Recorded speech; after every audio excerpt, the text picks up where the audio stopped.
চার চাকার গাড়িতে কাশির সিরাপ পাচারের চেষ্টা। ইঞ্জিনের ডিকিতে লুকিয়ে রাখা ছিল সিরাপ। বিএসএফ এর তৎপরতায় পাচারের চেষ্টা ব্যর্থ। গাড়ি থেকে উদ্ধার প্রচুর কাশির সিরাপ। চার চাকা গাড়ির ইঞ্জিনের ডিকিতে করে কাশির সিরাপ বাংলাদেশে পাচারের চেষ্টা করছিল পাচারকারীরা। বিএসএফ এর তৎপরতায় অবশেষে সেই চেষ্টা ব্যর্থ হলো।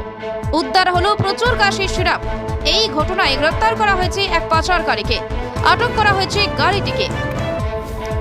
বিএসএফ সূত্রে জানা গেছে, উত্তর চব্বিশ পরগনার বসিরহাট মহকুমার স্বরূপনগর থানার ভারত বাংলাদেশ সীমান্ত লাগোয়া হাকিমপুর এলাকা দিয়ে একটি চার চাকার গাড়ি সীমান্তের দিকে যাচ্ছিল।